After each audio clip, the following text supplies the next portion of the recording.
Muy buenos días, hermanos. Es un placer estar con ustedes. Gracias a Dios por la vida de cada uno. Gracias por conectarse y querer estar en comunión a través de la distancia. Ya Dios nos permitirá estar juntos nuevamente. Por el momento, pues estaremos así y agradecemos a Dios por esta oportunidad que nos permite reunirnos. Quiero dar lectura al Salmo 146 y le ruego que ponga atención. Dice la palabra: alabaré al Señor con toda mi alma, alabaré al Señor mientras yo viva, cantaré himnos a mi Dios mientras yo exista. No pongan su confianza en hombres importantes, en simples hombres que no pueden salvar. Pues cuando mueren, regresan al polvo, y ese mismo día terminan sus proyectos. Feliz quien recibe ayuda del Dios de Jacob, quien pone su esperanza en el Señor su Dios. Él hizo cielo, tierra y mar, y todo lo que hay en ellos. Él siempre mantiene su palabra, hace justicia a los oprimidos y da de comer a los hambrientos. El Señor da libertad a los presos. El Señor devuelve la vista a los ciegos. El Señor levanta a los caídos. El Señor ama a los hombres honrados. El Señor protege a los extranjeros y sostiene a los huérfanos y a las viudas, pero hace que los malvados pierdan el camino. Oh Sión, el Señor reinará por siempre. Tu Dios reinará por todos los siglos. Aleluya. Pues damos gracias a Dios por este hermoso salmo que nos invita a alabar a nuestro Señor.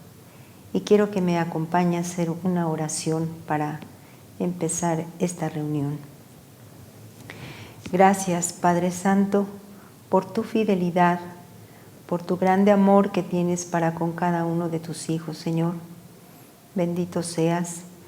Gracias por esta oportunidad que nos das de poder reunirnos, Señor, en tu nombre, para bendecirlo, para exaltarte, para alabarte, Señor, como tú lo mereces, como tú eres digno. Gracias, bendito Dios, por la vida de cada uno de mis hermanos reunidos y por los que a través de la distancia y en la semana podrán ver la reunión y escuchar tu palabra. Te doy gracias por ellos y les pongo en tus preciosas manos, rogándote que tú hables a sus vidas, a sus corazones, que tú los sigas transformando, que tú permitas, Señor, que nuestros corazones se rindan a ti. Gracias por la oportunidad que nos das cada día, porque nuevas son cada mañana tus misericordias, Señor. Te alabamos por ello y te damos la gloria. Bendito seas, Padre, por la vida de cada uno de mis hermanos. Gracias por la vida de nuestros amigos y gracias por los que se disponen a escuchar de ti. En el nombre precioso de tu Hijo Jesús. Amén. Quiero que escuche con atención un bello preludio en la interpretación de nuestra hermana María Eugenia Ramírez, y es el Salmo 5 en los versos 1 al 3. Ella nos va a interpretar este preludio. Adelante, por favor.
Ahora quisiera que escucháramos en la interpretación de nuestra hermana Mariana Méndez un bello himno que tiene por título Nunca, Dios mío.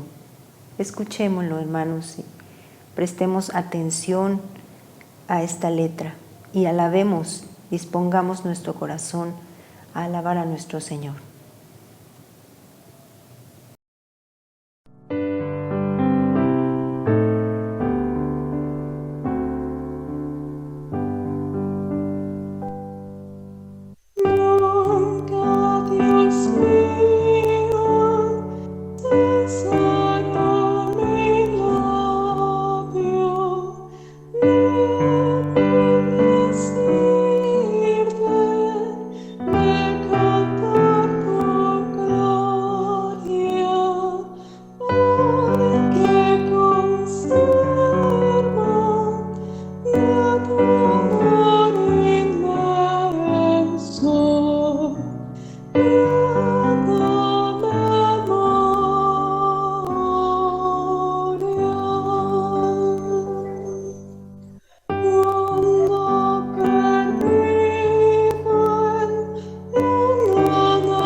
Yo les animo, les invito a que jamás dejemos de alabar y de bendecir a nuestro Señor.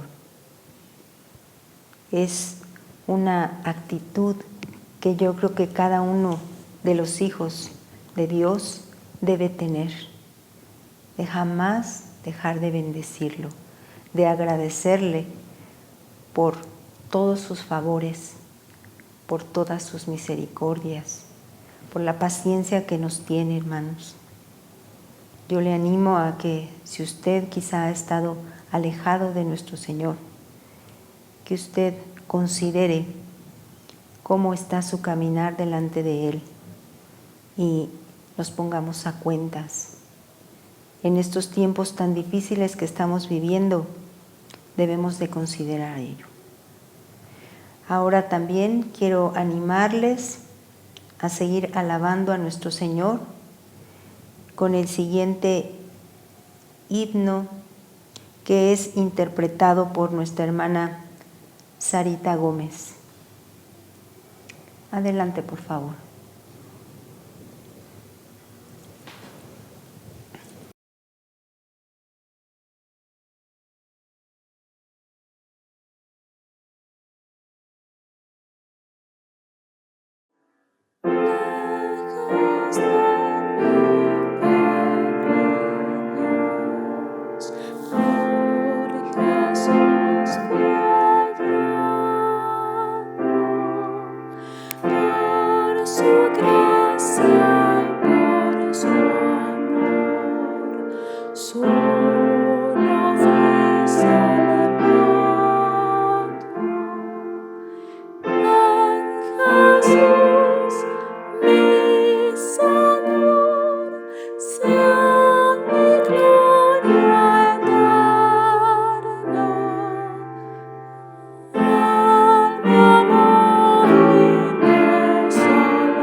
Pues gracias a Dios por esta oportunidad de alabarle, de bendecirle a nuestro Rey.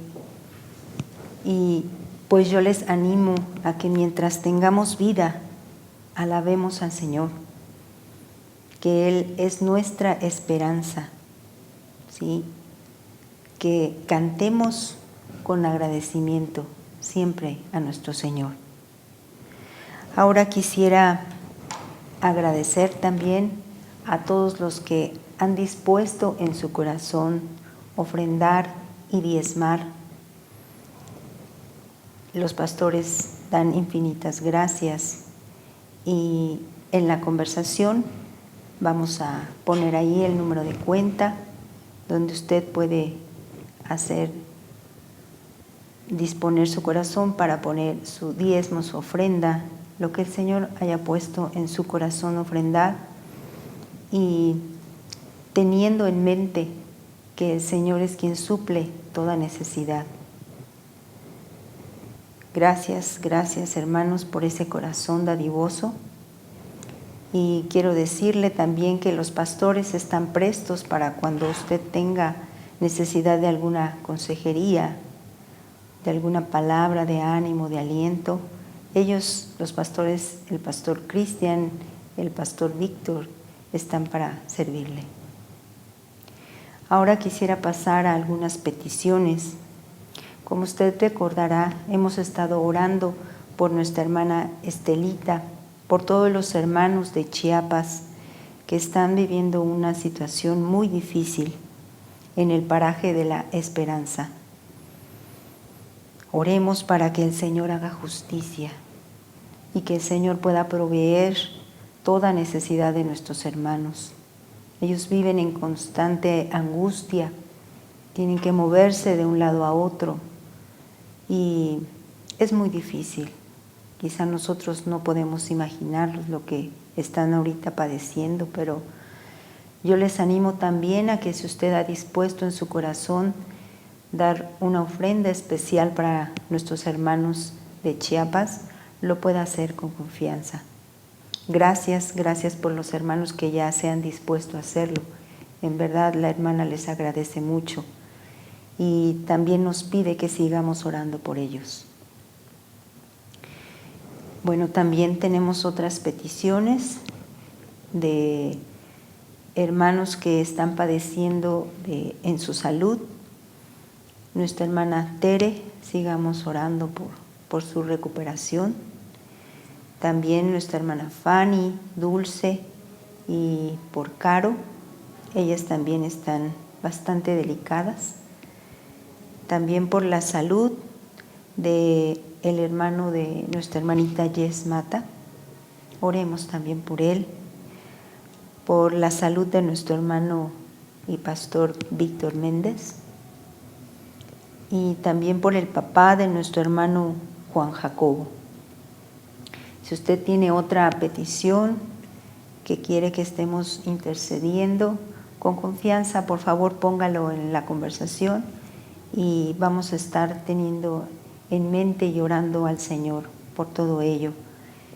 Y bueno, quiero que me acompañe a hacer una oración. Gracias, Padre Celestial, por tu bondad que tienes para con tus hijos, porque sabemos, Señor, que tú no te olvidas de ninguno de ellos, porque tú, Señor amado, eres bueno y tu misericordia es para siempre. Gracias por nuestros hermanos de Chiapas. Sabemos, Padre, la tremenda y difícil situación que están viviendo. Queremos ponerlos en tus manos, rogándote que tú puedas disponer nuestro corazón y lo que esté en la medida de nuestras posibilidades, apoyarlos. Lo hagamos, Padre, de corazón. Permite, Padre Santo, que podamos apoyar económicamente a nuestros hermanos que tienen tanta necesidad y no nos olvidemos de estar orando por ellos para que su ánimo, su fe no decaiga, Señor, que ellos puedan ver milagros, maravillas y que tú hagas justicia, Padre Santo, en ellos. Nos encomendamos a ti y a tu gracia. También queremos rogarte por la salud de nuestros hermanos, de nuestra hermanita Tere, del hermano de nuestra hermanita Yesmata, del papá de nuestro hermano Juan Jacobo y también de nuestro pastor Víctor Méndez, de Fanny, de Dulce, de Caro, Padre, de cada uno de nuestros hermanos que quizá no sabemos, no tenemos conocimiento, pero tú sí sabes, Padre.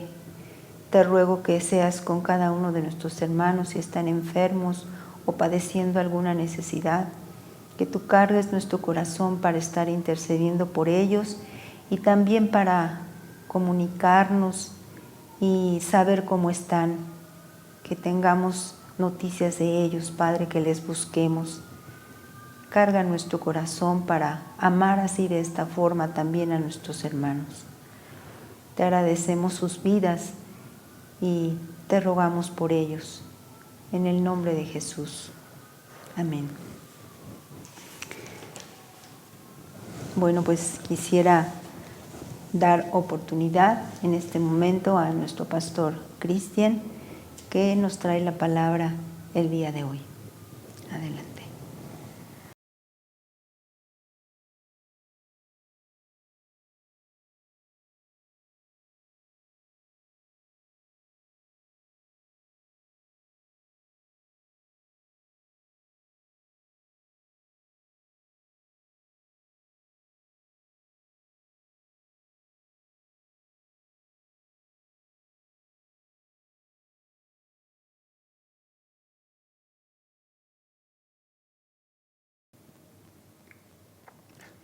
El rey que caminaba entre su pueblo, vestido de mendigo. Un rey vestido de mendigo. ¿Quién de los reyes vecinos y de los reyes enemigos respetará a otro rey que se viste de mendigo? ¿Quiénes de entre los nobles, los guerreros, los generales, las personas de alcurnia, quieren que la cabeza del Estado, el rey, parezca a un mendigo, se comporte como un mendigo? ¿Quién de los súbditos, del pueblo llano, de los siervos, quiere tener un rey mendigo? Aún al pueblo le gusta contemplar la fastuosidad de sus gobernantes. En el siglo que terminó vimos algunas bodas que se transmitieron por televisión mundial con gran lujo entre personas de la nobleza. Y el pueblo estaba fascinado, como hipnotizado. De alguna manera se proyectaba en esa supuesta felicidad, en esa fama, lujo, grandeza, oropel que veía en esos nobles. Parece que nadie quiere un rey vestido de mendigo.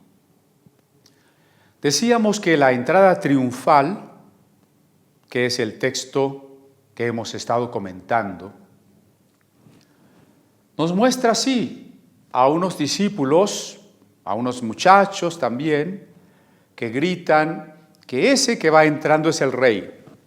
Pero ese rey no es una persona rica, es un carpintero que no es reconocido por los sacerdotes, los escribas, los eruditos de su tiempo. Es un rey, ciertamente, pero sin corona, sin manto real, sin trono y sin cetro, y propiamente sin un adecuado séquito real. Un rey que en vez de venir en una lujosa carruaje, con briosos caballos pura sangre, viene en un burro, cuyas ropas pertenecen a las del vulgo, a la de cualquier artesano. ¿Cómo puede ser ese un rey que no lleva siquiera unos guardaespaldas ni una espada? Un rey a quien los gobernantes romanos que dominan a esa provincia reconocen, no le reconocen. ¿Cómo puede ser un rey si las autoridades de su pueblo, si las autoridades conquistadoras no le reconocen, si las personas ricas, las personas poderosas no le reconocen? aquel que había creado el universo, la majestad de las galaxias, el brillo inconmensurable de las estrellas. ¿No tenía acaso poder para presentarse como un rey gloriosísimo, vestido de majestad, de luminosidad, de cegadora grandeza, de poder imponente que todos cayesen, si no fulminados, al menos postrados a sus pies? ¿Podía ese rey haberse manifestado así? No esperaría uno menos del rey del universo. Pero ¿quién va a creer que es el rey del universo, un simple carpintero,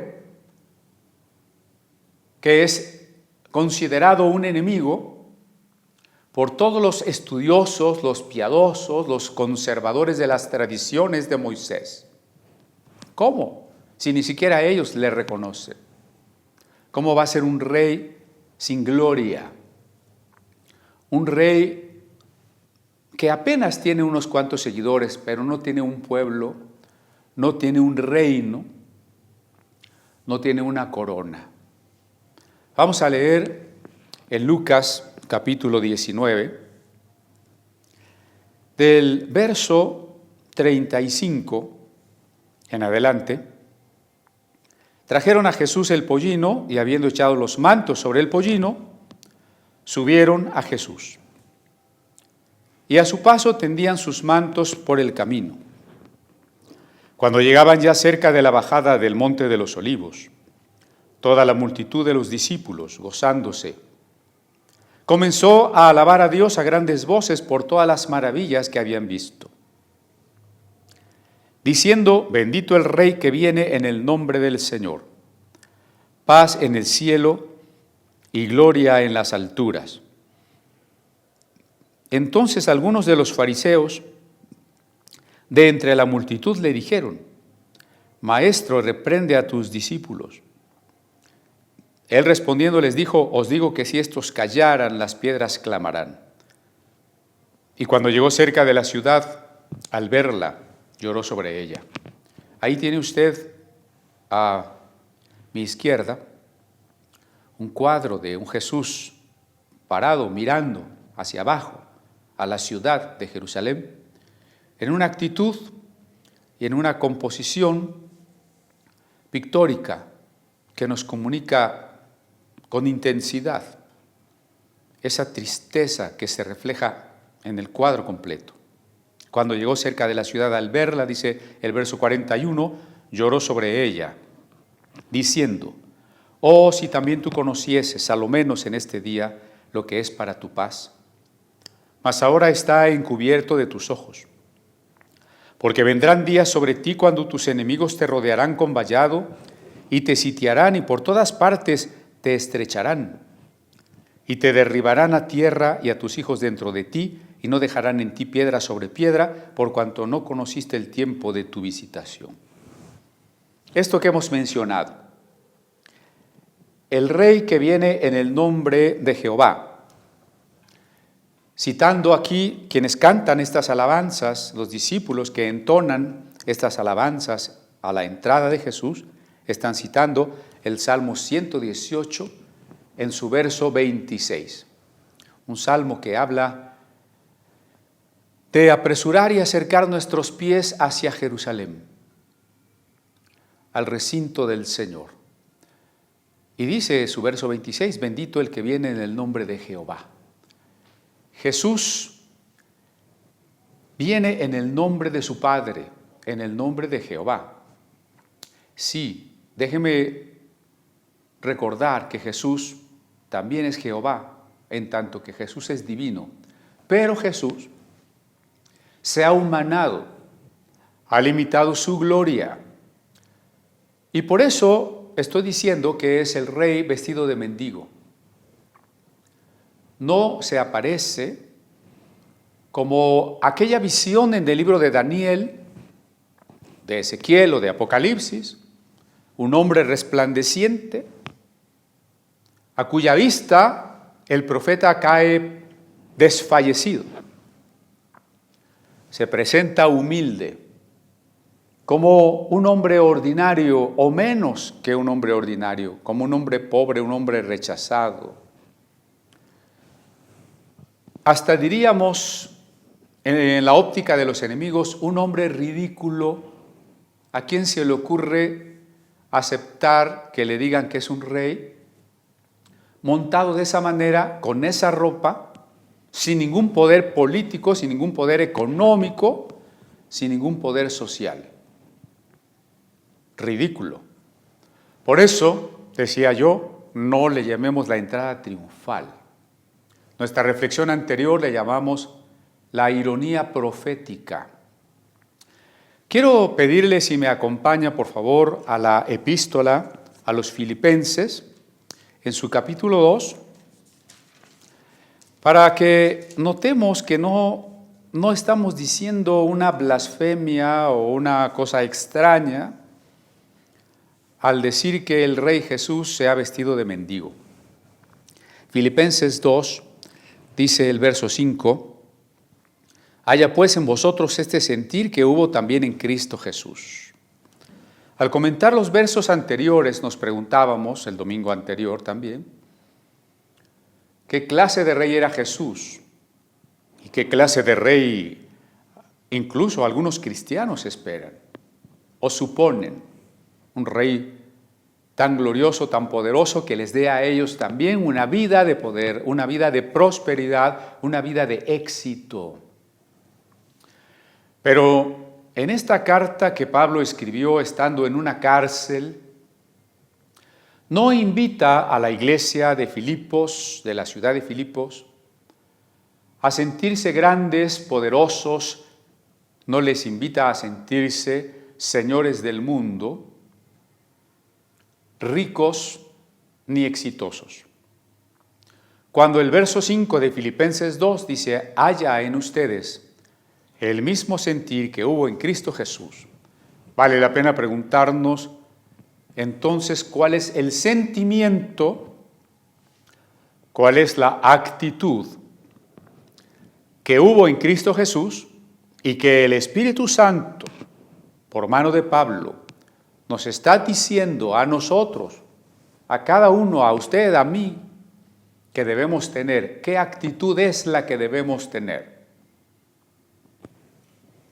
Y es cuando el apóstol Pablo en esta carta, que ahora leo, transcribe un himno cristiano primitivo, pletórico de teología cristológica,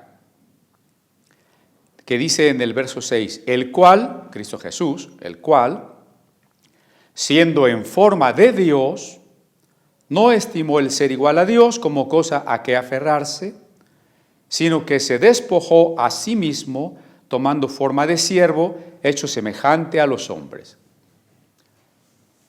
¿Ve por qué la ilustración del rey vestido de mendigo? Sigue siendo el rey, aunque se vista de mendigo, aunque haya dejado su palacio, aunque no le acompañe su guardia real, aunque no lleve unas talegas de oro para obtener lo que quiere, sigue siendo rey. Su esencia sigue siendo la misma de aquel que se sienta en el trono. No así ante los demás. No así en la decisión y en la actitud que ha asumido de ser manso, paciente, desenvolverse entre sus súbditos en las mismas condiciones que sus súbditos, de violencia, de pobreza, de miseria, de sufrimiento. No ha dejado de ser rey, pero se ha involucrado con sus súbditos en las condiciones precarias en las que ellos viven. ¿Cómo lo expresa Pablo? Siendo Jesús la manifestación, la gloria, la forma del Dios infinito, voluntariamente se anonadó, se despojó, dejó el trono, dejó los ropajes suntuosos, dejó la corona, dejó la gloria y tomó condición de hombre. Y no solo de hombre, sino de hombre siervo, de hombre esclavo, de hombre de ínfima categoría, de hombre pobre, miserable con los miserables, pobre con los pobres. Así es como Jesús se despojó. No estamos diciendo entonces ninguna peregrina idea, nada que esté fuera del pensamiento bíblico, estricto, cristológico. Sigo leyendo en Filipenses 2, verso 8. Y estando en la condición de hombre, se humilló a sí mismo, haciéndose obediente hasta la muerte y muerte de cruz. La suprema humillación. Nadie puede humillarse tanto como Jesús, porque nadie estaba tan alto como Él. Ninguno de nosotros era ni es de condición divina. Por tanto, nadie estaba tan alto y por tanto nadie se está humillando tanto como Él. Pero además, cuando nosotros somos humillados, lo somos por fuerza, porque alguien nos ejerce violencia contra nosotros, porque alguien conculca nuestros derechos, porque otros pasan por encima de nuestra dignidad. Pero nadie impuso u obligó a Jesús a humillarse. Voluntariamente Jesús se anonadó. Voluntariamente Jesús se despojó. Por eso es que en los 4 evangelios, y ahora que nos ocupa particularmente Lucas, vemos a un Jesús plenamente humano, a un Jesús que nace en un establo, un Jesús pobre, un carpintero, un Jesús desconocido por los demás, rechazado. Nadie percibe que tras esa apariencia ordinaria está el Rey del universo, el Creador de todas las cosas, el Verbo eterno de Dios. Nadie lo ve.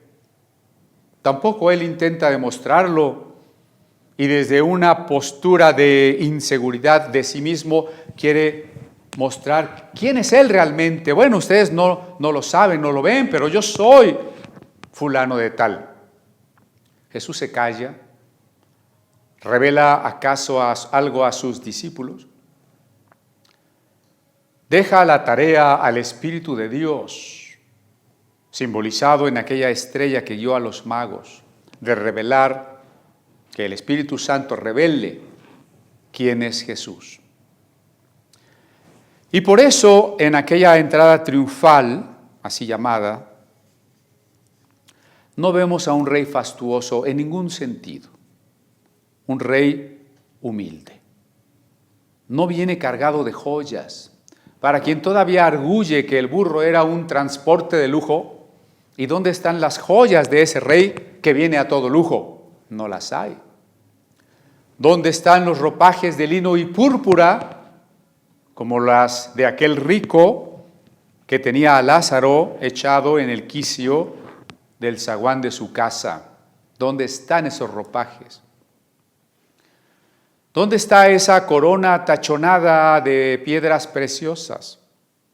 Ese cetro de oro. No los hay. Es Jesús humillado que entra en Jerusalén.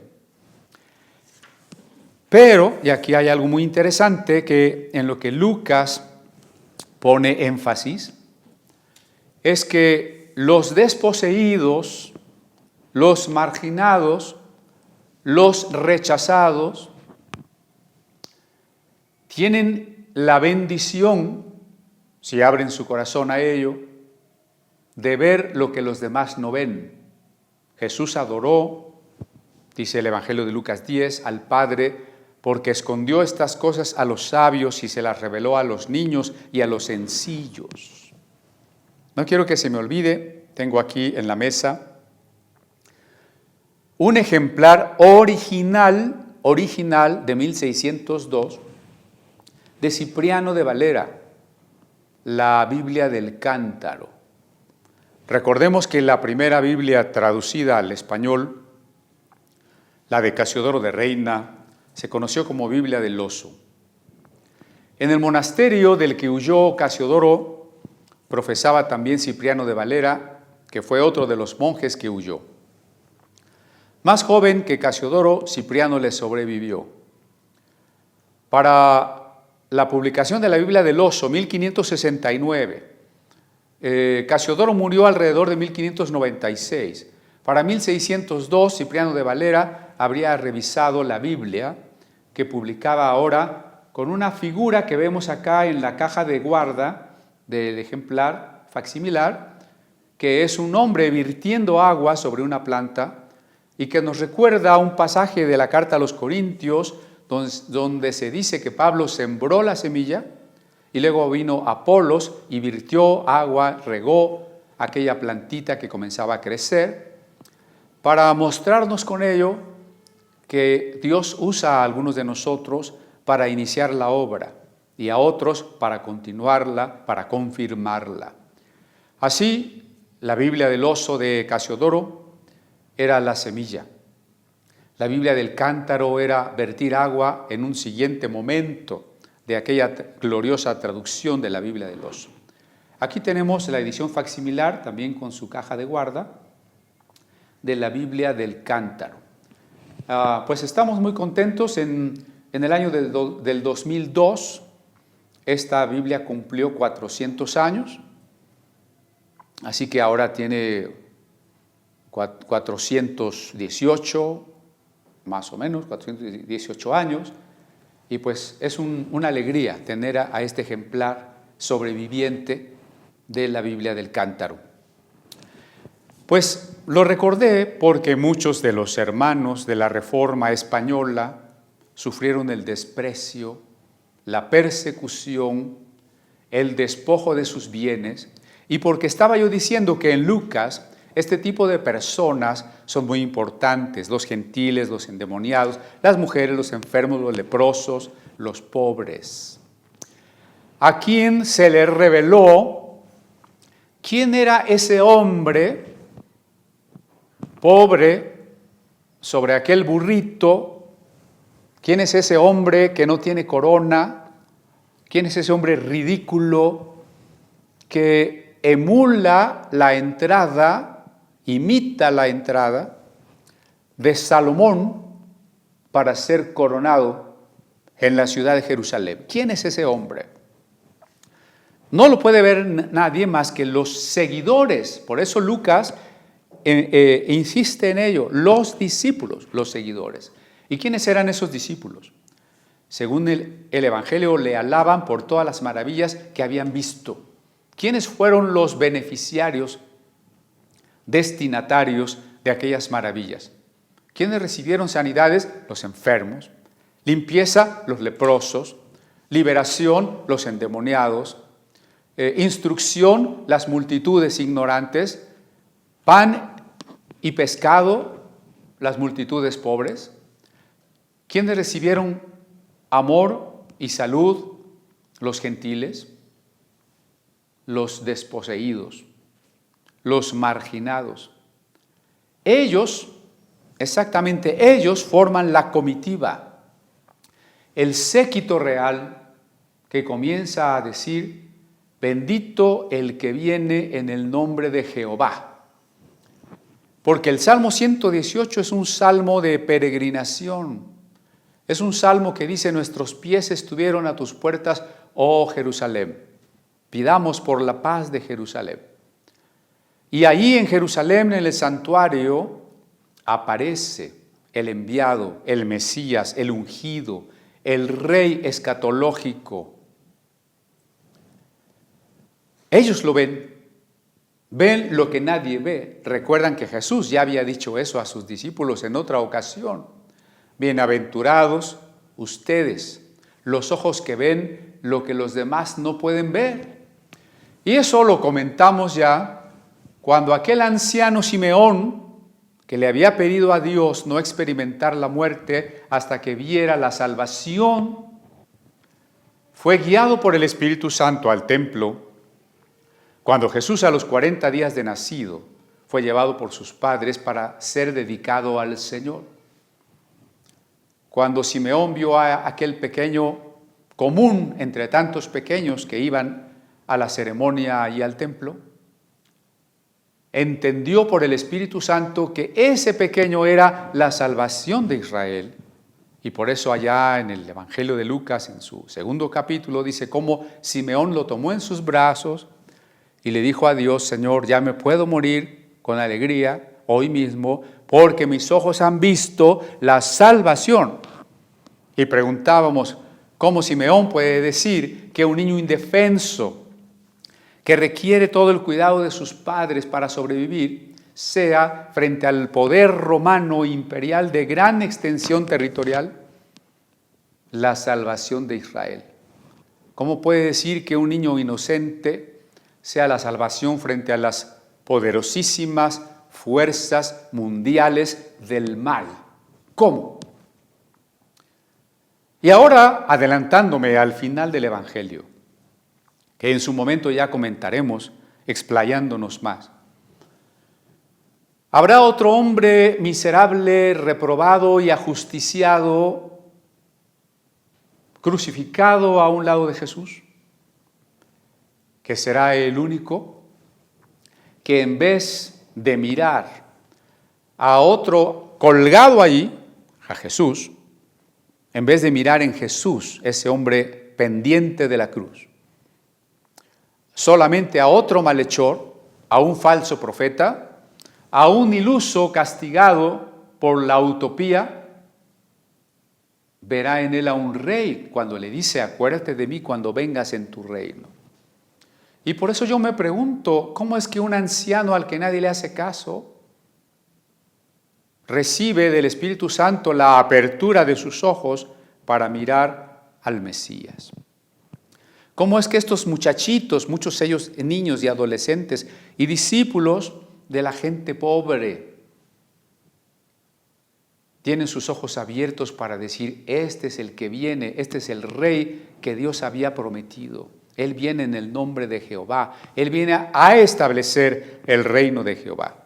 ¿Cómo es posible que un ladrón a punto de morir pueda ver lo que toda la multitud que rodea a la cruz, tanto de seguidores como de enemigos, pero sea él el único que puede ver en ese hombre desnudo, humillado, a un rey? Ese es el mensaje de Lucas. Son los discípulos quienes le proclaman. Pero, por supuesto, los fariseos, los guardianes de la tradición de Moisés, se escandalizan. Y se escandalizan por todo lo que ya hemos dicho. Jesús, sí, serás tú un maestro, pero bueno, yo creo que tú eres una persona sensata, prudente, y no estás de acuerdo con que esos jovencitos y esas personas ignorantes del pueblo te estén diciendo rey. Tú deberías limitarlos y decirles: no, no soy un rey. Pues por supuesto, ¿cómo vas a ser un rey si, como hemos dicho, no tienes los atuendos, las joyas, los símbolos del poder, el respaldo de nadie? ¿Cómo vas a ser tú el rey? Calla a tus discípulos. Estas son las palabras de los eruditos, son las palabras de los religiosos, las palabras de los hombres que se sienten prudentes, las palabras del poder terrenal, las palabras de Satán. Calla a tus discípulos, calla a tus discípulos. Y entonces Jesús dice: les digo, verso 40, que si estos callaran, las piedras clamarían. ¿Es Jesús o no es Jesús el rey? Lo es. Aunque se haya humillado y despojado de su gloria, es el rey. Aunque el mundo no lo acepte y no lo crea y no lo ame, es el rey. aunque Satanás ciegue los ojos de los hombres para que no vean en Jesús al Rey, Jesús es el Rey. No podemos dejar de proclamar que Jesús es el Rey. Tiene que ser proclamado que Jesús es el Rey. En el sermón profético decía Jesús, y este evangelio será predicado a todas las naciones. Es necesario que sea proclamado que Jesús es el Rey. Por eso en el libro de Apocalipsis, la proclamación del evangelio a lo largo de toda la historia humana está simbolizada por los 4 evangelios a la manera de 4 querubines con forma de león, de buey, de hombre y de águila.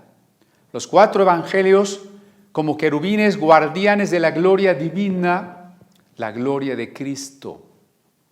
La gloria que vio Isaías, Juan capítulo 12 dice que cuando Isaías vio la gloria de Dios, estaba viendo la gloria de Cristo.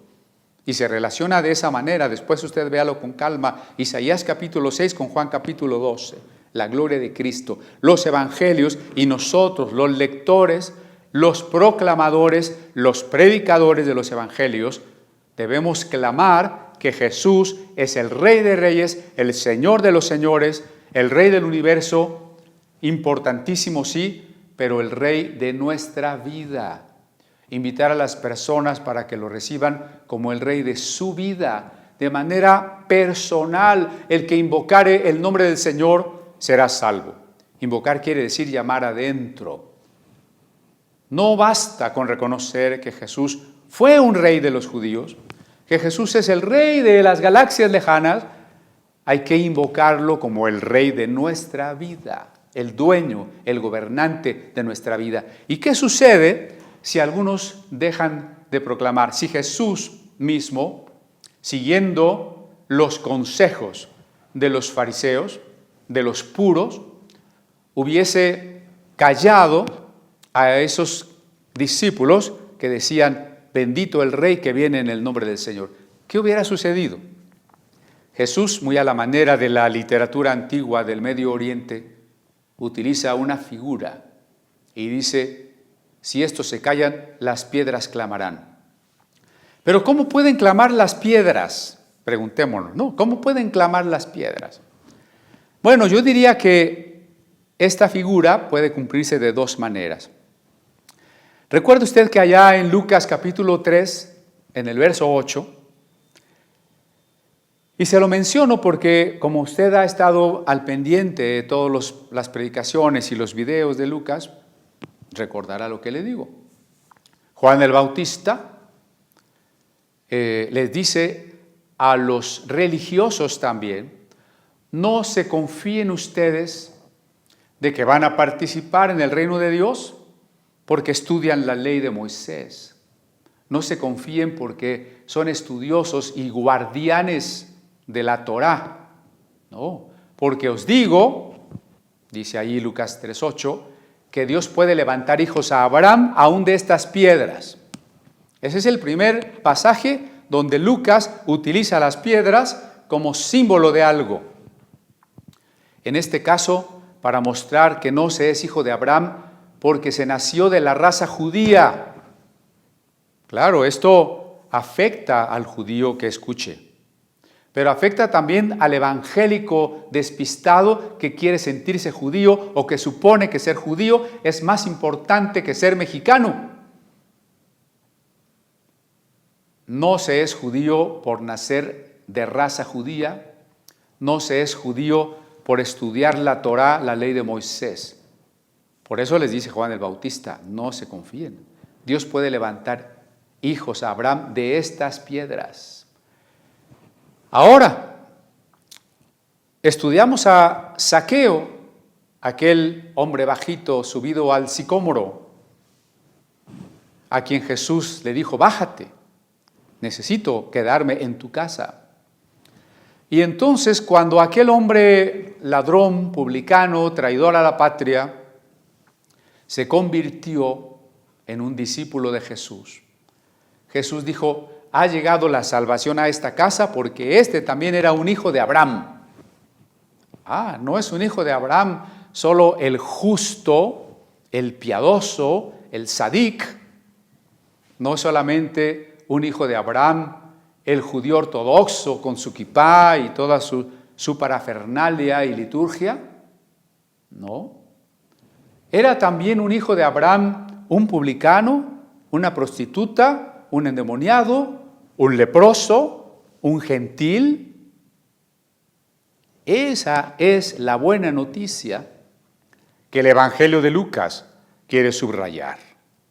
Por eso, cuando Jesús dice que si esto se callan, las piedras clamarán, y asociamos con la idea que había dejado sembrada Juan el Bautista, entendemos que las piedras en primer lugar significan a estos pecadores, endemoniados, leprosos, gentiles, desechables,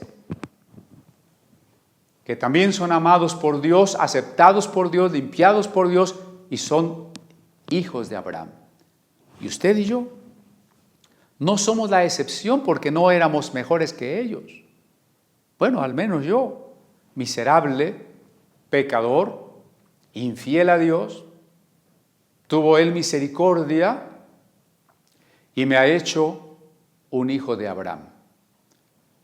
Como si las piedras inermes e inertes, las piedras inmóviles y sin vida, cobraran vida y se convirtieran en hijos de Abraham. Así es el milagro de la conversión.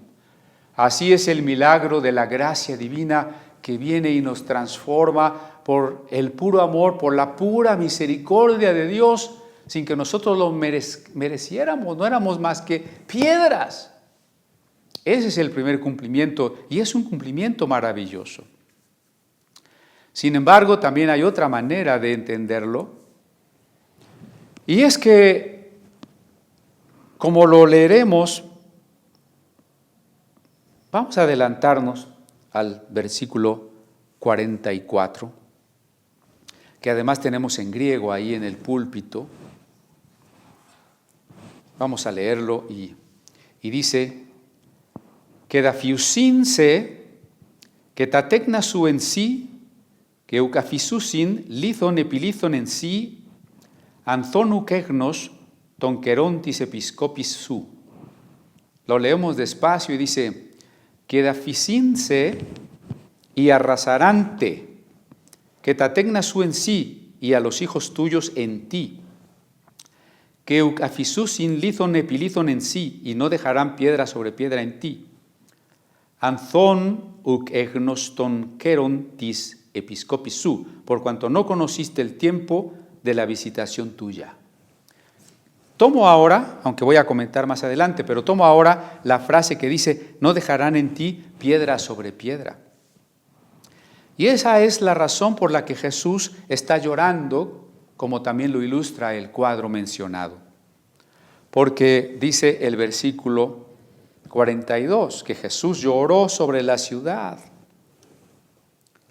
La vida del Espíritu Santo en nosotros, la comunión amorosa con el Espíritu Santo entre Él y nosotros, es gozo ciertamente y es paz, pero también es tristeza por el perdido. También es dolor por un mundo desorientado. También es pesar por un mundo condenado. También es ira por quienes ocultan la verdad, por la verdad distorsionada.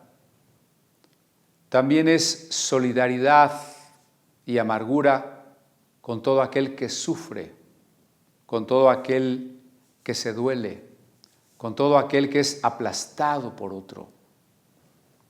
El Espíritu Santo en la vida del cristiano no solamente es, como algunos supondrían o quisieran que fuera, solo gozo, solo éxito, solo prosperidad, comodidad, abundancia. Eso no es el cristianismo. Por eso hemos reiterado ya, Jesús no es el rey de la abundancia.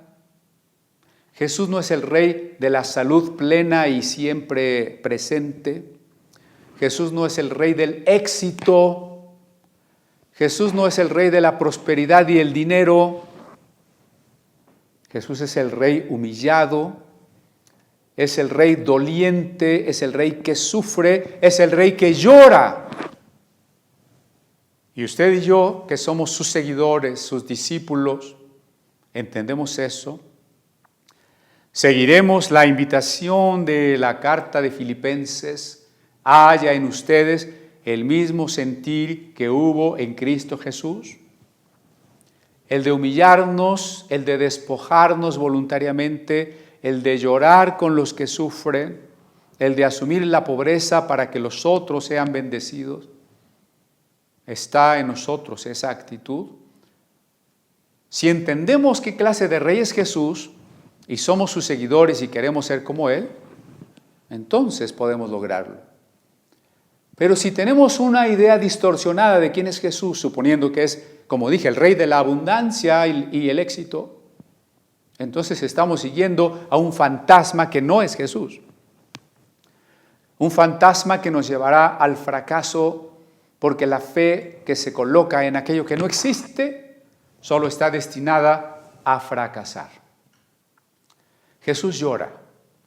Llora por amor de Jerusalén, no de las piedras, no del punto geográfico, no de las casas, no de la muralla, no porque sea la ciudad santa, entiéndase muy bien eso, sobre todo para quien idolatra los lugares santos. Jesús está llorando por la gente. Nosotros nos preocupamos por la gente. Por eso estas doctrinas de guerra espiritual, que suponen que los demonios se posesionan de colonias, de ciudades, de países, son una barrabasada, una tontería, porque a Jesús no le interesan los lugares, ni al diablo le interesan los lugares. La lucha del conflicto a lo largo de la historia es la lucha por las personas. La arena de la lucha es el corazón, es la mente, son las decisiones de las personas. Jesús está llorando por las personas, como Jeremías, según el libro de Lamentaciones, lloró ante las ruinas de aquella Jerusalén quemada, arrasada, asesinado los habitantes, violada las mujeres, estrellado los niños contra la pared y los sobrevivientes llevados en la deportación. Jeremías llora. ¿Llora por puertas? ¿Llora por casas? ¿Llora por calles? ¿O llora por la gente? Jesús, a la manera de Jeremías, está llorando por la gente. Por eso también en el Apocalipsis, cuando se habla de la Jerusalén de oro, de la Jerusalén dorada, no se trata de calles de oro, puertas de oro, casas de oro, se trata del pueblo, se trata de la iglesia, el pueblo escogido. Y Jesús está llorando porque a pesar de que el pueblo ha sido escogido, el pueblo no reconoce lo que tiene que reconocer.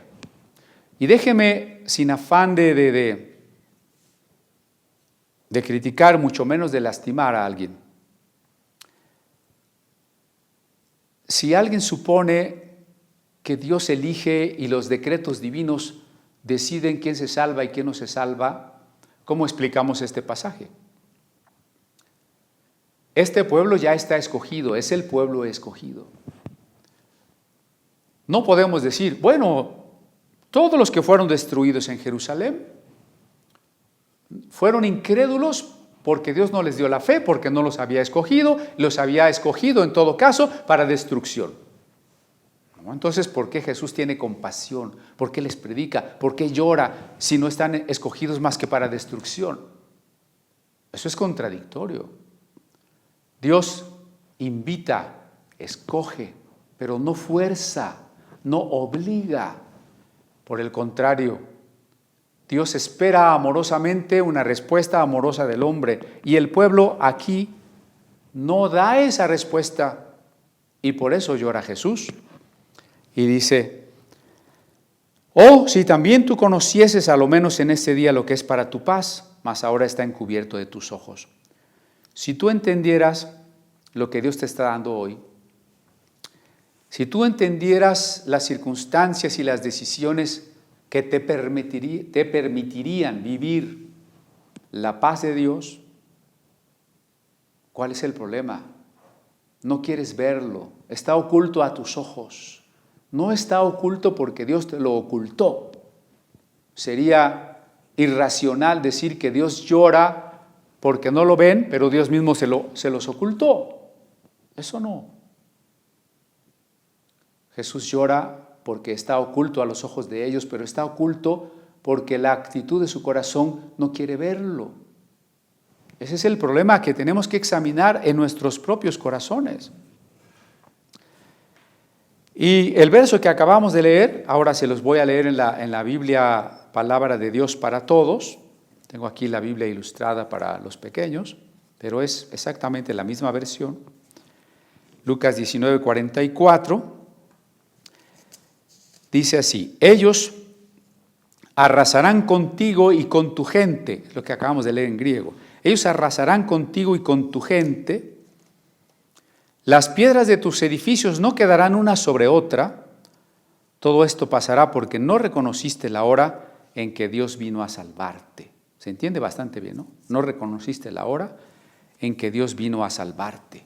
Por tanto, había que preguntarnos, o en todo caso detenernos a reflexionar en lo que significa el tiempo de la visitación. Porque como tiempo de la visitación no se restringe a esas circunstancias en las que Jesús ha llegado a Jerusalén. Y ya sabemos que ha llegado para que lo maten. Pero ¿qué tal si en nuestras propias vidas Dios nos está visitando? Dios está dándonos una oportunidad, o en la versión que acabo de leer, en la versión que acabo de leer, dice, porque no conociste la hora en que Dios vino a salvarte. No hemos reconocido que Dios está aquí actuando en nuestra vida, su Espíritu Santo está invitándonos a decir sí a la salvación de Dios. Y si no hemos reconocido eso, y Dios no quiere obligarnos, si nuestros ojos se han cegado porque no nos conviene, porque queremos seguir como estamos, entonces el tiempo no se detiene. Aquí está lo pavoroso del asunto, lo que nos deja ensimismados. El tiempo transcurre sin detenerse y por tanto, si no reconocemos la hora en que Dios quiere salvarnos, ese tiempo se va. Ese tiempo se va. Y tal vez haya otro momento en que Dios nos dé una oportunidad. De algunas cosas seguramente sí, de otras no. Y muchos, habiendo tenido en esta vida la oportunidad de salvarse, no la quisieron, la dejaron pasar, se murieron y estarán en la condenación eterna porque no conocieron la hora en que Dios vino a salvarlos. Así de riesgoso, así de peligroso es esto. Caminar en la voluntad de Dios cada día se vuelve tremendamente importante. Y mire el contraste entre los que creen que lo que va a pasar tiene que pasar porque así está destinado que va a pasar. Esa es una postura irresponsable e incluso supersticiosa porque supone un destino. Lo que este texto nos dice es todo un desafío que pesa sobre la responsabilidad humana. Dios ha hecho lo que le toca hacer. Dios ya envió a su Hijo. Jesús ya vino y ya murió y ya nos amó. Jesús ya resucitó. El Espíritu Santo ya vino, ya tocó a la puerta de tu corazón. ¿Respondiste? ¿Notaste que era el tiempo? ¿Cerraste los ojos a la oportunidad? ¿Y el momento se fue? ¿El instante desapareció? No hay más. Grande es el peso sobre nuestra responsabilidad como seres humanos racionales, conscientes, libres, para reconocer el tiempo y tomar decisiones. No podemos dejar de tomar decisiones. Posponer una decisión o suponer que no decidimos, eso ya es una decisión.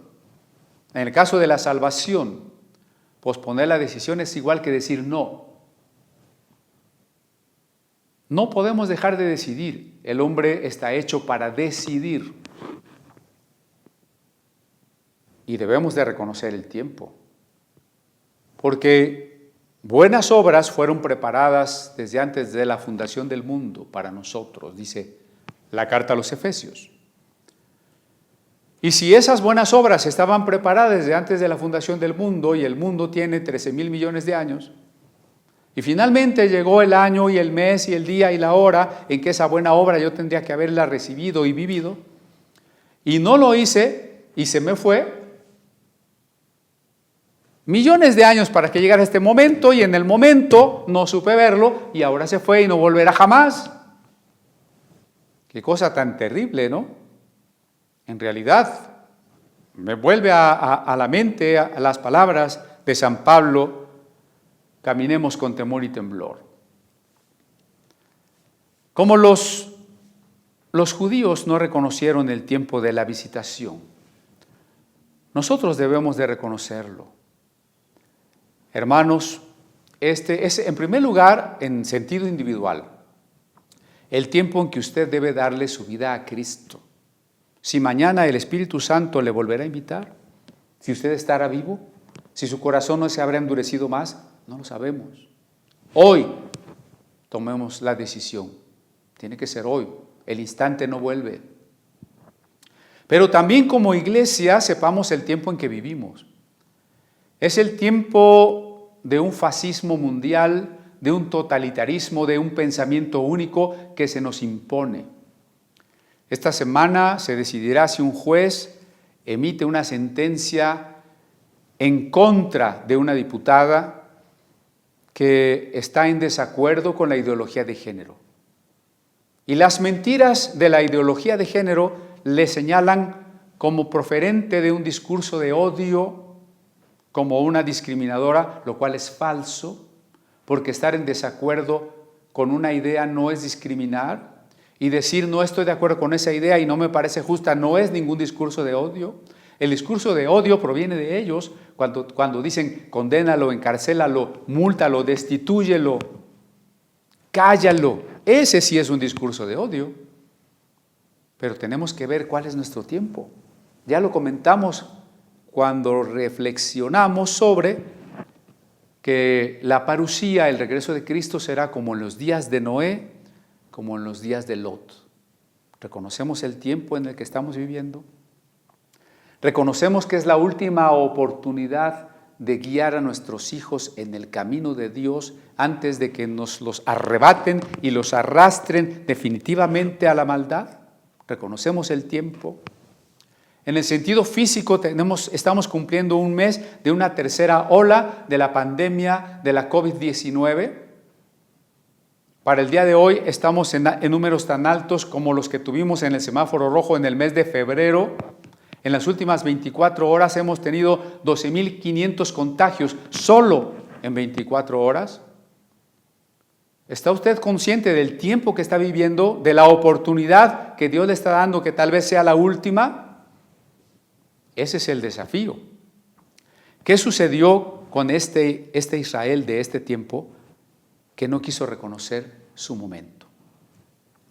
No vio que ese que entraba en el burrico era realmente el Mesías, era el rey. No lo vio, lo mató, lo rechazó. Y el judaísmo, cuando menos por parte de sus autoridades y gobernantes, se decidió por desconocer al Mesías Jesús. 40 años solamente. Jesús murió en el año 30. Para el año 70, los romanos destruían Jerusalén, destruían el templo de Esdras, Y se quedaban los judíos sin país por 2000 años. Y se quedaban sin templo, no sé cuánto tiempo, porque hasta la fecha no tienen templo. ¿Por qué? Entre otras cosas, porque empezaron a seguir a otros mesías guerreros que les ofrecieron libertarlos de los romanos. Para el año 70, para el año 110, otro de los emperadores, y frente a la rebelión de Bar Kokhba, a quien incluso rabinos de Jamnia, de la escuela rabínica de Jamnia, rabinos tan importantes como Rabí Akiva, lo reconocían como Mesías, un guerrillero llamado Bar Kokhba.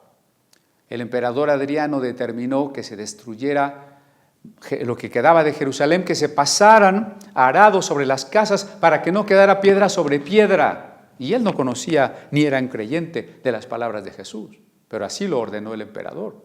Y prohibió que los judíos vivieran en Jerusalén porque eran unos rebeldes y no quería una revuelta futura. Aquella generación de judíos que rechaza al Mesías pierde todo. Acepta a los falsos mesías y efectivamente lo que había dicho Jesús. La ciudad fue arrasada con sus hijos dentro de ella y no quedó piedra sobre piedra. Voy a leerles un poco de eso. El general Tito, con 4 legiones, es decir, 60,000 hombres, sitió Jerusalén durante un largo tiempo, más o menos unos 5 meses. Y era muy difícil de tomar la ciudad de Jerusalén porque estaba rodeada por 3 murallas, más un recinto del templo, que era como una fortaleza, el palacio de Herodes, que era otra fortaleza, las 3 torres muy importantes, la fortaleza Antonia, con 4 torres, y los valles que dividían como barrancas del Monte Santo, infranqueables. Jerusalén parecía una ciudadela fortificada que no podía ser tomada. Por eso a Tito le costó 5 meses de construir terraplenes, plataformas, talando bosques de todas las áreas circunvecinas. Pero dentro de la ciudad los propios judíos estaban peleando entre sí, porque los celotas, aquella secta guerrillera, aquella secta que pensaba que Dios iba a respaldar a la espada, y optaron por el camino de la revolución, entre ellos estaban divididos y entre ellos estaban peleando entre sí, lo cual debilitó al pueblo que aceptaba a estos mesías falsos, violentos, porque al pueblo no le gustó el mesías mendigo, el mesías manso, el mesías humilde. Ellos querían estos mesías valientes, bravos, héroes, violentos, poderosos. No cometamos el mismo error. Para desanimar a los judíos que estaban dentro de la ciudad, cada día se crucificaban 500 prisioneros alrededor de la muralla para aterrorizar y desanimar a los que defendían la ciudad. Se dice que las personas estaban muriendo de hambre, parecían fantasmas. El templo fue quemado, degollaron a miles de pobladores de la ciudad y a los sobrevivientes los vendieron como esclavos. Flavio Josefo fue un judío que participó en la guerrilla, pero después, por distintas circunstancias, se volvió el historiador del emperador Tito y escribió, entre otros libros, que se llama La Guerra de los Judíos. Voy a leer el episodio de una mujer que había cocido un hijo suyo por causa de la gran hambre. Son 2 tomos, solo voy a leer 2 páginas, pero suficiente para ilustrar lo que Jesús estaba advirtiendo. No porque Jesús lo hubiera mandado como una venganza, no como que Jesús lo hubiera deseado por cuanto lo rechazaron, no. Era, como dijimos en la plática anterior, del rey, en la parábola del rey, que dijo: degüellen a todos los que no quisieron aceptar mi reinado. No es que sea un Dios cruel y que es Él quien quiere que suceda esto. No es así. Dios nos ama tanto que dio a su Hijo por nosotros. Pero ¿cuáles son las consecuencias de que nuestra responsabilidad, la libertad de la que hemos hablado, no queramos reconocer el tiempo de Dios, la salvación de Dios y optemos por el no frente a Dios? Entonces todas las consecuencias las vamos a sufrir, como estas. Escuche bien, una mujer de las que vivían de la otra parte del río Jordán, llamada María por nombre, hija de Eleazar, natural del lugar o barrio llamado Betesobra, que quiere decir la casa de Hisopo, noble en linaje y rica, huyendo con toda la gente, recogióse dentro de Jerusalén. Y allí estaba cercada, no menos que todos los otros, rodeada por los romanos, ¿no?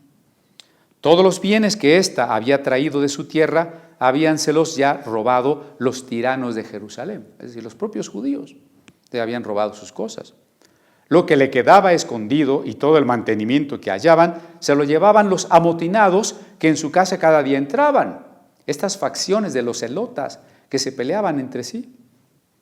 Enojábase con esto la mujer gravemente porque maldiciendo cada día a los ladrones que en casa entraban, ellos se movían contra ella más ásperamente.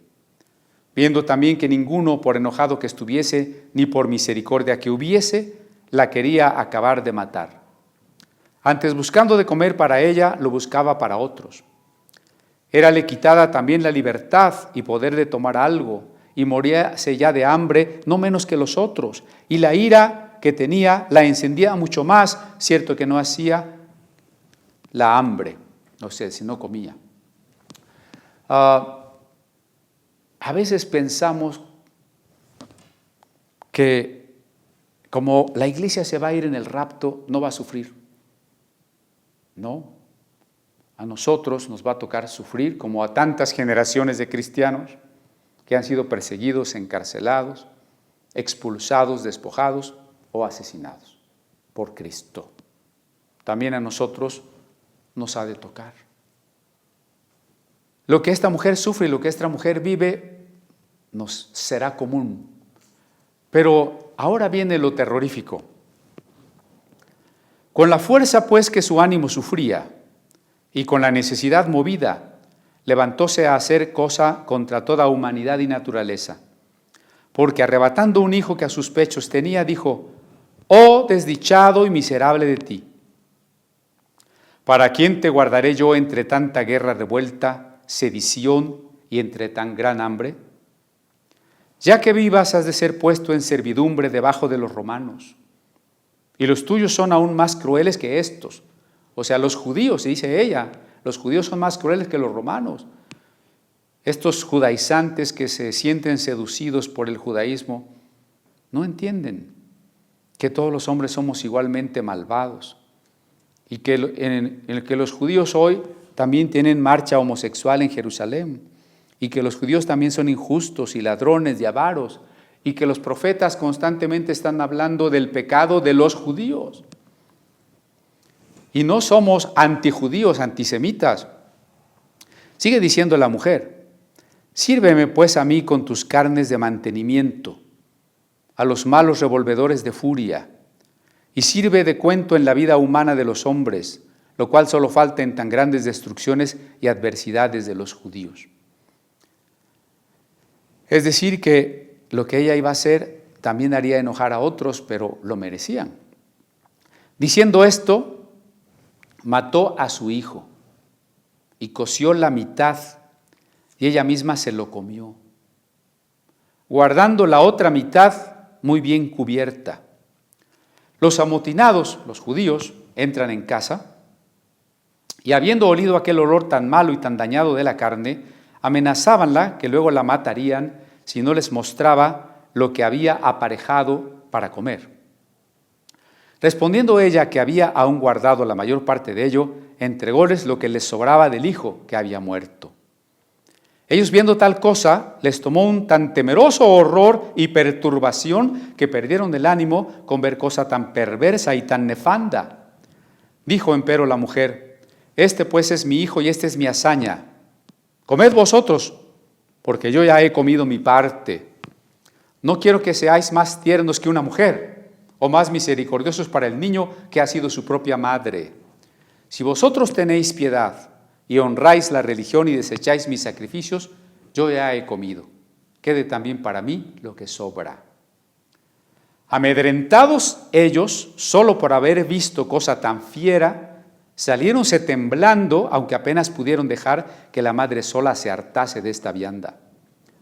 Fue luego la ciudad llena de esta maldad, y divulgóse entre todos, y poniéndose cada uno delante de aquella matanza, estaba amedrentado no menos que si él mismo hubiera acometido aquella maldad tan grande. Todos los que estaban hambrientos corrían buscando quien los matase, y eran llamados bienaventurados los que antes de padecer tal morían. Es decir, era mejor morirse que sufrir tan atroz hambruna. Presto supieron también los romanos esta desdicha y adversidad, de los cuales unos no lo creían, otros se condolían y compadecían grandemente, y muchos tomaron de aquí nuevo aborrecimiento a los judíos. Tito, el general, en esto estaba haciendo sus ruegos a Dios, si quería dar paz a los judíos, haciéndoles olvidar libremente todo el daño que habían cometido. Pero los judíos, en lugar de paz, deseaban guerra. Ojo, no conocieron su tiempo. Y por concordia, sedición y revuelta, por hartura y abastecimiento, hambre. Y habiendo ellos con sus propias manos comenzado a quemar el templo, porque esto es cierto, Tito no quemó el templo. El incendio del templo comenzó por manos de las propias facciones judías que luchaban entre sí. Habiendo ellos comenzado a quemar el templo, el cual él les había guardado, entendió claramente que eran muy dignos de estos mantenimientos. O sea, Tito dice, bueno, entonces son dignos del castigo. Pero la maldad de esta comida tan ilícita y tan nefanda habíase de cubrir con la ruina y destrucción de la propia patria, ni había de sufrir que el sol saliese ni diese a luz a la ciudad en la cual las madres comían sus propios hijos. Los padres debían primero servirse de tales viandas antes que las madres, los cuales no dejaban las armas después de tales muertes. Diciendo estas cosas, pensó que ya todos los enemigos estaban desesperados y que no habían de cobrar ya ceso, o sea, su cordura, ceso, pues habían padecido todo lo que antes que lo padeciesen pensaban de hacerles mudar sus ánimos y propósitos. Es decir, a pesar de tantos castigos, los judíos no habían entendido, querían seguir rebelándose, querían la guerra, y entonces Tito se decidió por la total destrucción de la ciudad. Y se cumplió así, entre Tito y el emperador Adriano, si no mal recuerdo, la total destrucción, que no quedó piedra sobre piedra. Vamos cerrando.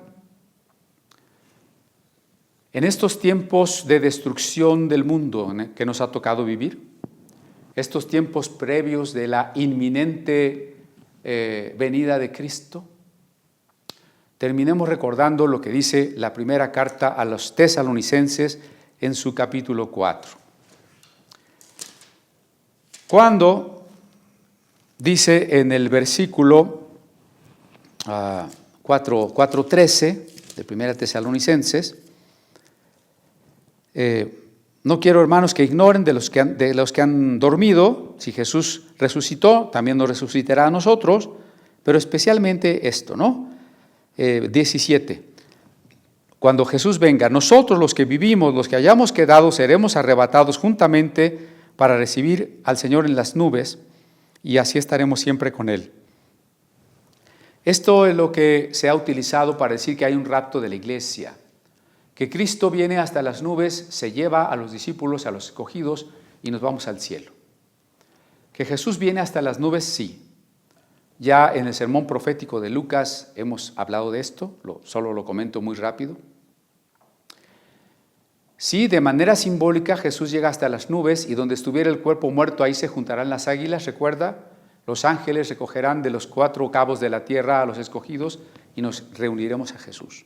Pero, y aquí está la diferencia, al igual que a la entrada de Salomón a Jerusalén, al igual que a la entrada de Jesús en aquel episodio que la gente ha dado en llamar la entrada triunfal, cuando salgamos al encuentro de Jesús, será no para irnos a ningún cielo, sino para que comience la renovación plena de los cielos y la tierra creados por Dios, para que juntamente con el Rey de Reyes y Señor de Señores, le acompañemos, seamos el séquito real que de la misma manera que estos discípulos clamaron y dijeron, bendito el que viene en el nombre del Señor, nosotros en ese instante en que Él nos arrebate y nos transforme y nos dé un cuerpo inmortal, nosotros también diremos, bendito el que viene en el nombre del Señor, y entonces Él entrará en el mundo para juzgar a los vivos y a los muertos, para terminar con la iniquidad, para establecer la plenitud del reino de Dios y entregarnos a sus seguidores el reino, en un cuerpo resucitado que disfrutará eternamente la nueva creación, los cielos nuevos, la tierra nueva. Así que podemos tener todo ese panorama completo. Jesús dejó su gloria, se anonadó. Por eso vino a este mundo como un humano y entró en Jerusalén, sí, como un rey a los ojos de Dios, un rey a los ojos de los discípulos, pero un fracasado a los ojos del mundo. Entró como un rey y lo mataron. No lo coronaron, no le dieron un trono, no le rindieron pleitesía, lo mataron. Ahora Él se ha ido a recibir el reino, como dijo la parábola, y se tarda. Mientras tanto nos ha dejado aquí para que suframos lo que Él sufrió, para que aprendamos a tomar las decisiones como Él las tomó, para que aprendamos a comprender y a buscar la voluntad de Dios como Él la buscó. Un día regresará, un día en que el mundo sufrirá como sufrió Jerusalén la destrucción en el año 70. Un día regresará cuando la iglesia también sufra la persecución del martirio como Él lo sufrió. Pero en aquel instante que Jesús regrese hasta las nubes, nos resucitará. Y nosotros con Él entraremos a este universo, a esta creación, a estos planetas y galaxias, para la renovación de toda la creación, el establecimiento pleno y eterno del reino de Dios. Por tanto, ¿conoce usted el tiempo de la salvación? ¿Reconoce que hoy Dios le llama? ¿Que hoy Dios le está visitando? Hoy es el día que tenemos que tomar decisiones.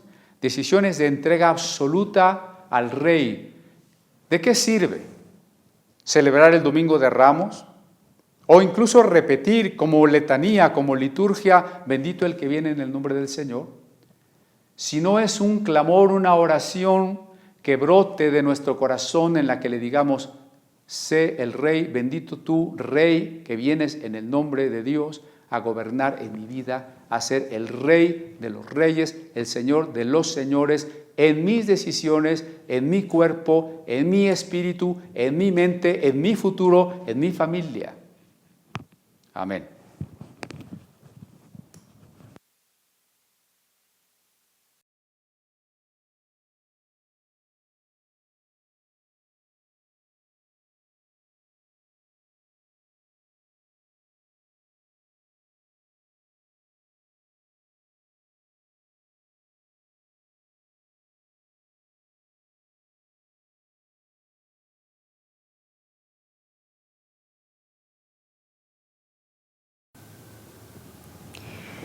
Bueno, pues gracias a Dios por su misericordia que tiene para con nosotros, porque nos permite escuchar la palabra y su Espíritu Santo habla a nuestra vida. Agradecemos al Señor por la vida de nuestro pastor Cristian y también por la palabra que ha traído este día. Quiero dar gracias a Dios por los hermanos que cumplen años. Tengo aquí a nuestro hermano Víctor Méndez, nuestro pastor, que ha cumplido años el día 13 de este mes. También nuestra hermanita Noemí Sánchez cumplió años el 13. También nuestra hermana Carmen Durán fue su cumpleaños. Y bueno, nuestro pastor que también cumplió años el 17, nuestro pastor Cristian Gómez. Y bueno, pues a todos los hermanitos que también han cumplido años, pues les mandamos un abrazo muy afectuoso, que el Señor bendiga sus vidas y que puedan considerar cada día el privilegio que tienen de ser sus hijos, la oportunidad que tenemos día a día, cada momento, de mirar y volver nuestros ojos al Señor. No desaprovechemos cada momento, hermanos, de buscar en su palabra, su voluntad, pedirle al Señor cada día cuando despertemos, ¿cuál es el propósito, Señor, que tienes para mí este día? ¿En qué te voy a servir? ¿Qué es lo que voy a hacer? Preguntémonos cada día y obedezcamos. Quisiera mandar saludos a nuestros hermanos de los diferentes países como Japón, Inglaterra, España, Rusia, Canadá, Estados Unidos, en los diferentes estados de la República y también de aquí, de la Ciudad de México. Especialmente mandamos un saludo a Josael Baltasar, a Alejandra Álvarez, a Blanquita y César y en general a cada uno de ustedes. Un abrazo fraterno. Les extrañamos, hermanos, y rogamos al Señor que Él sea con ustedes. Y bueno, quiero recordarles que están invitados cordialmente a las células que tenemos. Si usted quiere los datos de cada una de las células, los días que son, tenemos desde el martes, también tenemos los viernes, los sábados. Y si usted quiere más información, puede entrar al correo de Comuni Apostólica yahoo.com.mx y ahí va a aparecer los nombres de los responsables de las células para que usted pueda añadirse alguna. También queremos recordarle de las reuniones de mujeres. Las tenemos cada 15 días a las 9:30 de la mañana. Está cordialmente invitada. También tenemos el curso de padres todos los viernes a las 7 de la noche. Les animamos, de verdad no desperdicien esta oportunidad que tenemos de escudriñar la palabra y vemos muchos temas que están ahorita vigentes, como la ideología de género, pues cómo están ahorita viviendo los pequeños en sus escuelas, los adolescentes, los jóvenes.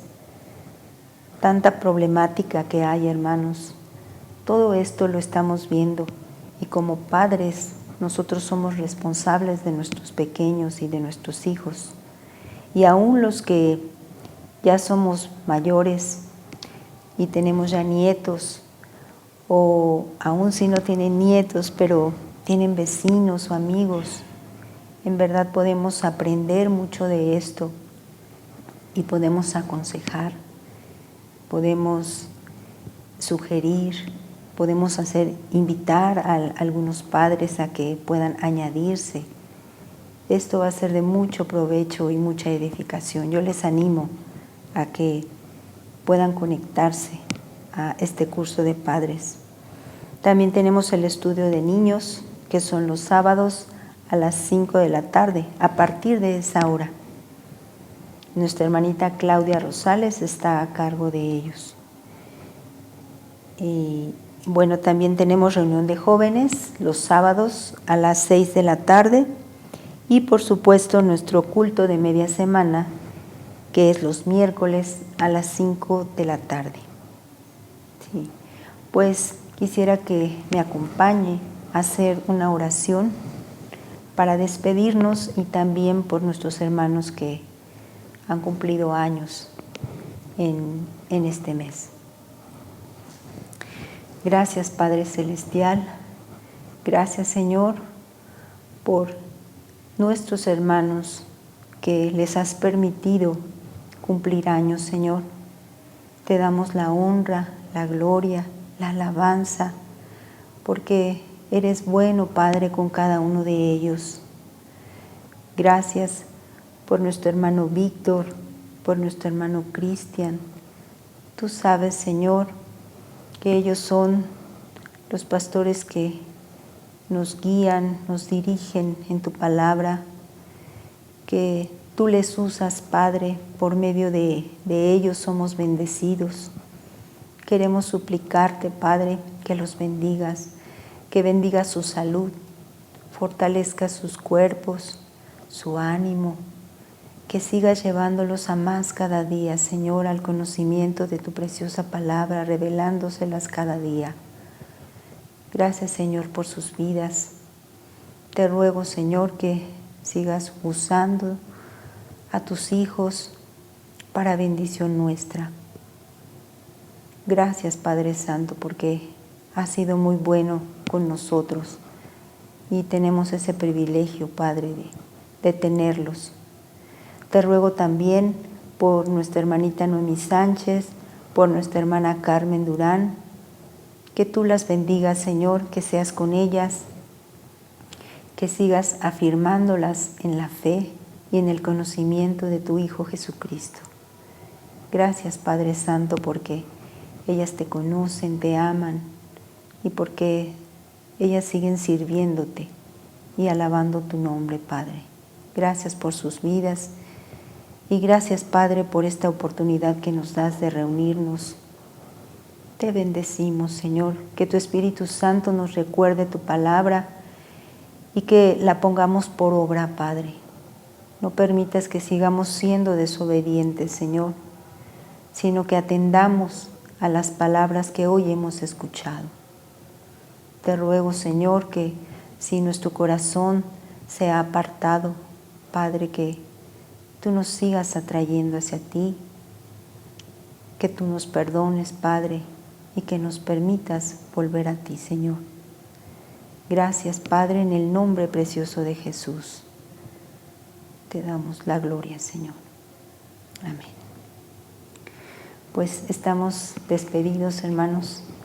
No olviden conectarse a cada una de estas reuniones. Les esperamos.